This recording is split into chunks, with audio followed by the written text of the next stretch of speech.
Good morning, students. Today we'll be seeing the heterotrophic modes of nutrition. That is, previously we have studied already the autotrophic mode of nutrition, in which the plant can prepare their own food. And the plants which cannot make their own food, today we'll be going through them. Modes of nutrition in non-green plants, heterotrophic mode of nutrition in plants. Some plants do not have chlorophyll, hence they cannot synthesize their food by themselves. Such plants are known as non-green plants. They depend upon other organisms for food. Such plants use the heterotrophic mode of nutrition. जिन plants में chlorophyll नहीं होता है वो अपना खाना खुद नहीं बना सकते, क्योंकि क्लोरोफिल होगा तो ही वो खाना अपने आप बना सकते हैं। तो ऐसे प्लांट्स को हम नॉन ग्रीन प्लांट्स कहते हैं, और वो अपने खाने के लिए दूसरे ऑर्गेनिजम्स या प्लांट्स पे डिपेंड करते हैं। ये हमेशा heterotrophic mode of nutrition he follow करेंगे।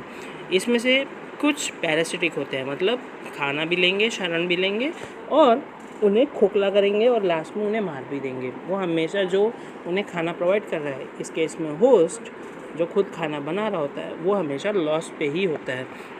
Some of them are called parasite. A parasite is an organism which lives or inside the body of another organism and takes shelter and food from that organism. The host in this case is always at loss. Plants that do not have chlorophyll are called non-green plants. Plants which live on other plants for food are called parasitic plants.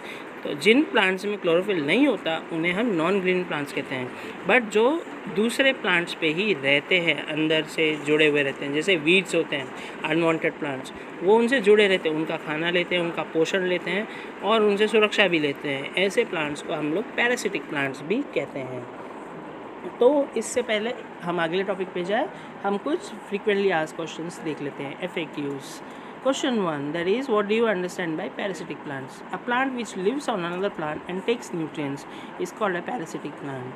ठीक है, ये मैंने अभी अभी आपको समझाया कि वो दूसरे प्लांट में ही रहेगा और उनसे सब पोषण लेगा। ऐसे प्लांट को हम पैरासिटिक प्लांट कहते हैं। Give some examples of parasitic plants. They are actually cuscuta and मिसल्टो।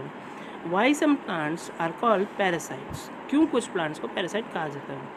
Some plants are unable to prepare their own food and need to take their food from another plant, hence they are called parasites. कुछ plants अपना खाना खुद से नहीं बना सकते और वो दूसरे प्लांट से ही लेते हैं, इसलिए इन्हें हम पैरासाइट्स कहते हैं। What is a mode of nutrition in non green plants? Non green plants show heterotrophic mode of nutrition. क्योंकि नॉन ग्रीन है तो खाना खुद नहीं बनाएंगे, तो ऑटोमेटिक सी बात है वो दूसरों पे निर्भर करेंगे, और दूसरों पे निर्भर करना मतलब heterotrophic mode of nutrition. What do you understand by non green plants? A plant which lacks chlorophyll is called non green plant. जिस प्लांट में क्लोरोफिल नहीं होगा उसे हम नॉन ग्रीन प्लांट कहेंगे। What do you understand by host?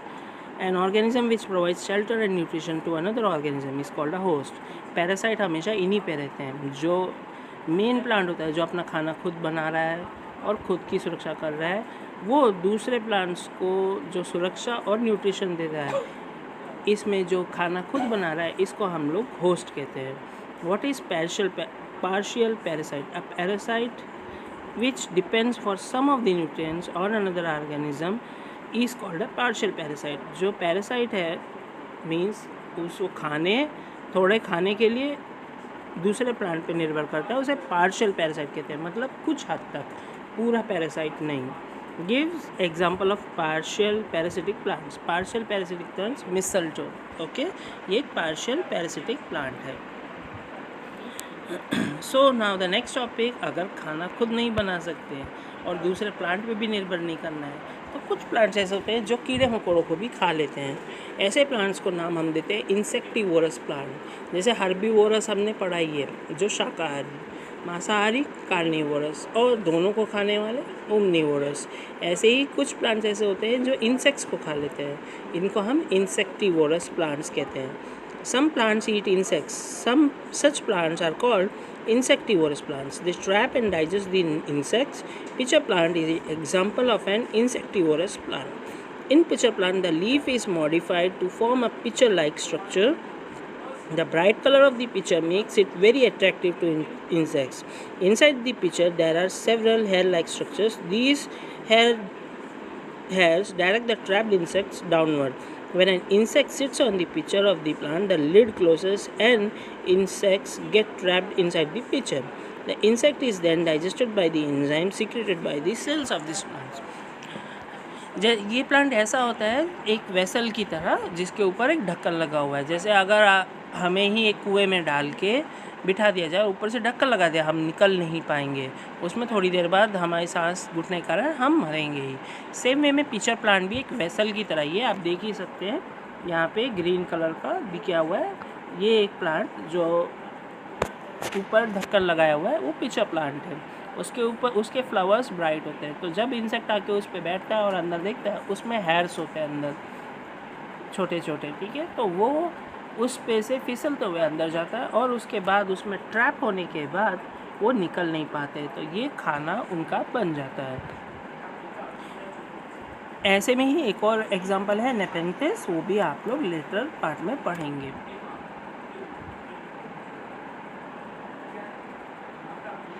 ना cause of eating of insects by plants. तो अब इंसेक्ट्स क्यों खा रहे हैं प्लांट्स? क्या उन्हें कोई, पहली बात वो खाना नहीं बना पा रहे, तो फिर उन्हें दूसरों पे निर्भर करना ही पड़ेगा। The soil of marshy land is deficient in nitrogen. Plants living in marshy areas do not gate nitrogen from this soil. Their nitrogen need is fulfilled by sucking the juice of insects. Venus flytrap, Uticularia, Drosera and Rafflesia are other examples of insectivorous plants. जो दलदल होता है, marshy land मतलब दलदल वाले area में nitrogen की कमी होती है, तो प्लांट्स क्या करते हैं, उनको नाइट्रोजन मिलेगा ही नहीं, और नाइट्रोजन नहीं मिलेगा तो बड़े नहीं होंगे। आपको मालूम ही है नाइट्रोजन, फॉस्फोरस एंड पोटेशियम की मेन रिक्वायरमेंट होती है हर प्लांट को। तो ये जो नाइट्रोजन नीड है उनकी फुलफ़िल होती है इंसेक्ट्स के थ्रू, उनके जूसेस के थ्रू। इसमें वीनस फ्लाईट्रैप, उटिकुलारिया, ड्रोसेरा एंड रफेल्सिया इनके एग्जाम्पल्स हैं। अगेन इसमें फ्रीक्वेंटली आस्क्ड क्वेश्चन इसी टॉपिक के ऊपर। What is an insectivorous plant? A plant which fulfills its nitrogenous needs by eating insects is called an insectivorous plant. एक plant जो अपनी nitrogenous needs को इंसेक्ट्स को खा के पूरी करता है वो इंसेक्टिवरस प्लांट है। Examples of insectivorous plants: pitcher plant, Venus flytrap, bladderwort, drosera and rafflesia. आप इसे यूट्यूब पे भी सर्च कर सकते हैं, आपको इसके बारे में मिलेगा। एंड जितने भी नोट्स बता रहा हूँ ये क्वेश्चन एंड आंसर्स आपको अपने नोटबुक में लिखने ही हैं। Why does a plant eat insects? Plants living in marshy areas do not get nitrogen from the soil. To fulfill their nitrogenous need, they need to eat insects. तो जो भी marshy areas में रहते हैं जहाँ पे नाइट्रोजन की कमी है, दलदल टाइप एरियाज़ में, तो वहाँ पे नाइट्रोजन नहीं है, सो उनको नाइट्रोजनस नीड को पूरी करने के लिए उन्हें इंसेक्ट खाना पड़ेगा।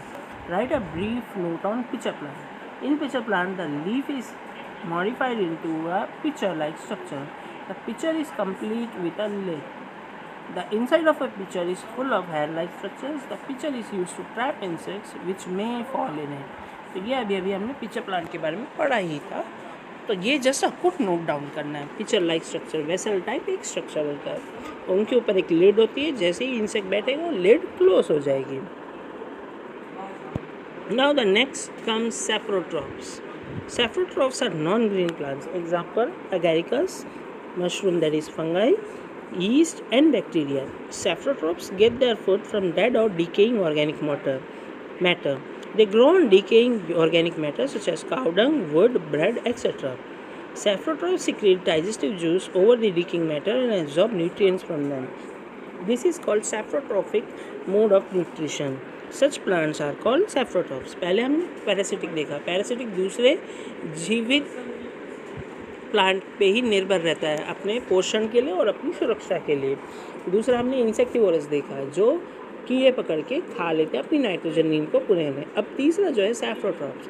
अब जो ऑर्गेनिज्म मर गए, कीड़े भी मर तो जाएंगे ही, तो ऑर्गेनिजम्स मर गए उनको कौन डाइजेस्ट करता है? उनको जो डाइजेस्ट कर रहे हैं वो है नॉन ग्रीन प्लांट्स। अगेन ये भी एक हेटरोट्रॉफिक मोड ऑफ न्यूट्रिशन ही है, बट इसमें ये लोग सैप्रोट्रॉप्स हैं।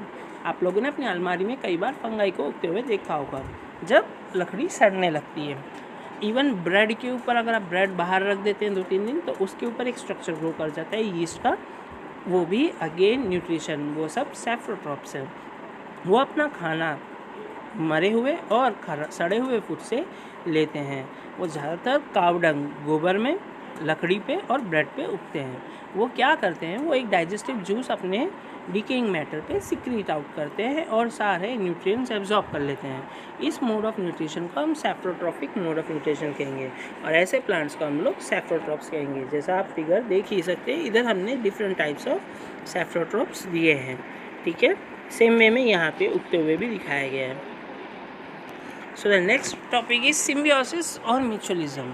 सिम्बियोसिस एंड म्यूचुअलिज्म, अभी तक हमने जीवित और अजीवित वस्तुओं को देखा, बट कुछ चीज़ें ऐसी होती हैं जो एक दूसरे के साथ मिल के चलते हैं, mutual understanding. So first of all let us see, symbiosis is the combination of two Greek words. Sim means with and biosis means living, which means living together. In symbiosis or mutualism, two different types of organisms live and work together for their mutual benefit from each other. They share shelter and nutrients. Example, lichens. Lichens are composite organism composed of fungus and alga. Fungus is a saprotype and algae is an autotroph. The fungus supplies water and minerals to the cells of the alga, while the alga supplies food prepared by photosynthesis. A bird sitting on the back of a rhino is an example of symbiosis. The bird gets worms to it while the rhino gets rid of those worms. तो symbiosis जो है दो अक्षरों से बना है। Symbiosis का मतलब साथ में, सिम का मतलब है साथ में, और बायोसिस का मतलब जीवित। जब दो जीवित वस्तु साथ में रहती हैं, इस टर्म को हम लोग सिम्बियोसिस कहते हैं। सिम्बियोसिस में क्या है, दोनों डिफरेंट टाइप के ऑर्गेनिज्म एक दूसरे के लिए फ़ायदे के लिए काम करते रहते हैं। जैसे हमने लाइकेंस को देखा ही है, लाइकेंस जो है काई, वो एल्गे और फंगाई दोनों से बनी हुई थी। एल्गे खाना खुद बना सकता है, फंगस सैप्रोटॉफ है, डेड मटेरियल्स को खा लेता है।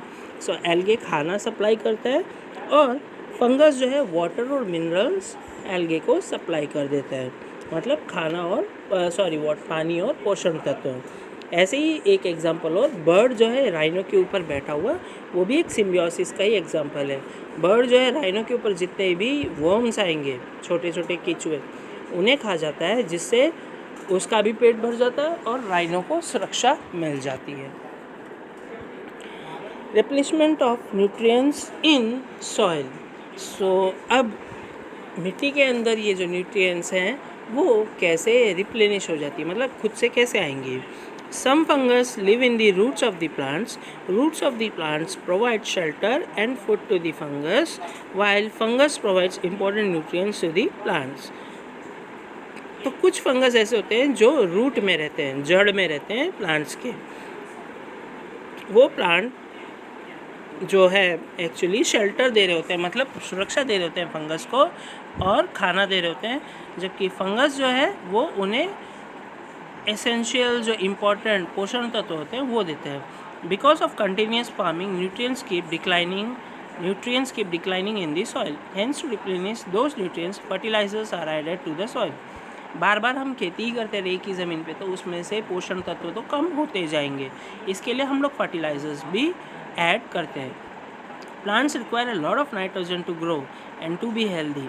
Although a lot of nitrogen is available in the atmosphere, but plants cannot absorb nitrogen in gaseous form. तो प्लांट्स को भी नाइट्रोजन की तो सख्त ज़रूरत है, उसके बगैर वो जल्दी ग्रो भी नहीं करेंगे और हेल्दी भी नहीं रहेंगे। वैसे तो नाइट्रोजन एटमॉस्फेयर में बहुत सारा है, बट गैशियस फॉर्म में वो एब्जॉर्ब नहीं किया जा सकता। There is a bacterium called rhizobium which lives in the root nodules of legumes such as gram, moong etcetera. तो एक बैक्टीरिया है जिसका नाम राइजोबियम है, वो रूट में रहता है, जड़ में रहता है हमारे दालों के प्लांट्स में, दैट इज़ ग्राम, मूंग की दाल etcetera. These bacteria can absorb nitrogen from the atmosphere and make it available for the plants. Rhizobium cannot make its own food, hence it provides nitrogen to the legumes, and in return legumes provide them food and shelter. This is an example of symbiotic relationship. This has great importance for farmers. Fields in which leguminous plants are grown from time to time do not need addition of nitrogenous fertilizers. तो ये bacteria absorb कर लेते हैं nitrogen को atmosphere से और उसे available करते हैं प्लांट्स के लिए। तो राइजोबियम अपना खाना खुद नहीं बना सकता, बट नाइट्रोजन पहुंचा देता है लेग्यूम्स को, एंड रिटर्न में लेग्यूम इन्हें खाना और सुरक्षा दोनों देते हैं। ये एक सिम्बियोटिक रिलेशनशिप है, मतलब लिविंग, एक साथ रहने के लिए। ये फार्मर्स के लिए बहुत इम्पॉर्टेंट रहता है। तो फील्ड जिनमें भी ये लेग्यूमिनस प्लांट्स होते हैं इनको ग्रो किया जाता है एंड वहाँ पे ज़्यादा नाइट्रोजनस फर्टिलाइज़र की हमें ज़रूरत नहीं पड़ती। अब इसी के ऊपर FAQs। What is the meaning of the word symbiosis? अभी हमने पढ़ा living together in a relationship between two organism in which both the organisms benefit each other, एक दूसरे को फ़ायदा करते हैं। What is the lichen? The lichen is a composite organism formed because of symbiosis of algae and fungi. तो algae और fungi के symbiosis से जो composite organism form होता है उसे हम लोग lichen कहते हैं। Give an example of symbiotic relationship. A small bird called plover cleans the crocodile's teeth. The crocodile keeps its mouth open and the bird takes out meat fibers stuck between the teeth. The bird gets food in lieu of providing dentist service to the crocodile. तो एक छोटा bird जो होता है plover, वो मगरमच्छ के दांत को साफ़ कर रहा है। वो उसका दांत ओपन रखता है मगरमच्छ, उसमें से वो मीट के छोटे छोटे पीसेस को निकाल लेता है। फ्री में डेंटल सर्विस मिल गई और बर्ड को अपना खाना मिल गया, दोनों को बेनिफिट हो गया। How do nutrients get replenished in soil? There are two main means through which nutrients get replenished in the soil. One of them is nitrogen fixation in soil. Nitrogen fixation replenishes nitrogenous nutrients in the soil. Another mean is decomposition of dead remains of plants and animals, that is farm waste. Decomposition of dead remains replenishes various other nutrients in the soil. तो दो तरीके से किया जाता है, या तो फिर नाइट्रोजन फिक्सेशन जैसे अभी बैक्टीरिया राइजोबियम के थ्रू, ठीक है, लेग्यूम प्लांट्स को वो नाइट्रोजन देता ही देता है, या फिर मरे हुए जो भी है उनको हम फार्मिंग लैंड पे डाल दिए जाए। तो इनके जो मरे होने के बाद जो सड़ते हैं उससे भी दूसरे भी अदर न्यूट्रिएंट्स मिट्टी को मिलते हैं। Now again, what is rhizobium? Rhizobium is a bacterium. What is the function of rhizobium? Rhizobium helps leguminous plants in nitrogen fixation in soil. Rhizobium nitrogen he fix करके देता है। How does rhizobium help farmers? By helping in nitrogen fixation, rhizobium increases soil fertility and thus helps farmers. Why do farmers prefer to source leguminous plants?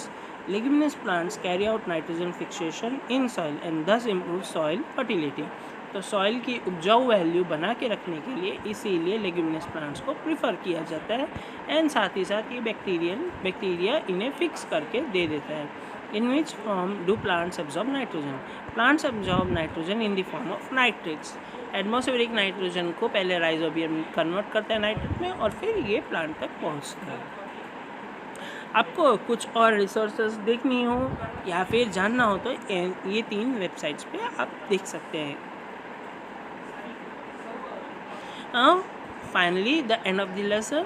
So again thanks kid, and ये सारे notes आप note down कर लीजिएगा ताकि आपको सारे question and answers भी solve करने में हेल्प रहेंगे। एज वेल एज आपको question and answers next video में लेक्चर में मैं आपको बताऊंगा। सो होपफुली आपको जो भी बताया गया वो अंडरस्टूड हुआ होगा। If there are any doubts you can ask me on the personal, but between till 5 o'clock only. Okay, thank you kids again, and in the next lecture we'll be telling you about the question and answers.